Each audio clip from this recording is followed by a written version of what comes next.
Para sa dugang nga mga balita sa Bacolod City, kapila ka lugar sa Western Visayas, mangin kaupod ta si Adrian Prietos. Adrian?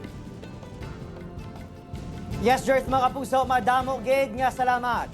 Samtang Talisay City LGU nagpasalig nga magapatunga sa kinagamo sa Agrarian Reform Beneficiaries o ARBs kag nagapakilala nga tang iyaman sang duta sa bahin sang Barangay Dos Hermanas, syudad sang Talisay.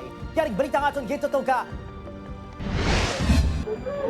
Sa tinalikdan niya January 22, nakuha sang video ang tensyon sa tunga sa mga residente sang Barangay Dos Hermanas, Talisay City, Kagwardia, yung in-hire sang nag-aarendo sang duta. Ginaligar sa pila ka mga residente nga ginharas sila sa isa sa mga gwardya. Nagugat ang away sa pagpakibato sa mga manguma nga mabawi ang duta sa nagapakilala nga si Mr. Chang nga nag-arendo sang ila duta sang 2002. Nakasugtan suno sa ila nga isa ka tuig lang ang arendo matapos ang inanabatong niya Certificate of Land Ownership gikan sa DAR.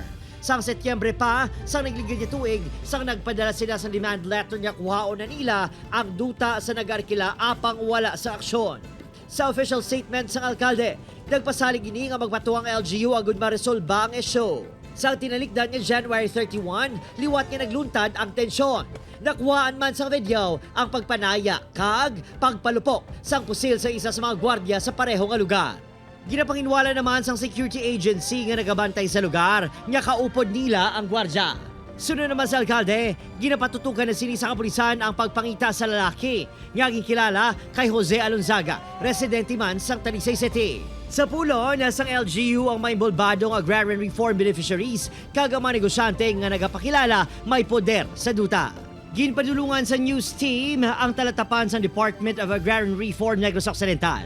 Nagatubang sa news team ang opisyal sa talatapan apang nagpaiway ini nga magpa-record sa impormasyon nga ginhatag sa news team. Sa baylo, ginpasalig sini ginitutukan sa departamento ang nagakatabo sa lugar dala panawagan nga ipaluntad sa magtimbang nga bahin ang kalinong.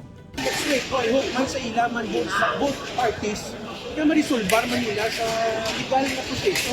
Kasi ang LGU yaway na maladaya hands nga tinuchinho, no? Dapat makatubin niya sa korte.